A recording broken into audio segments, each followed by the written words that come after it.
last time, we learned about going back to purpose. Tama.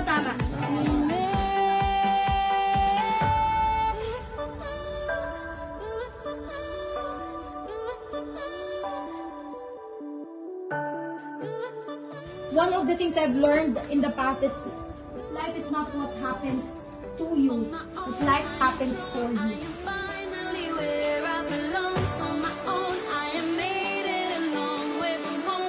On my own, I can do anything. Kaya kayo nandito ngayon, community na to, is for us to gather together in one goal, which is to actually pass the exam.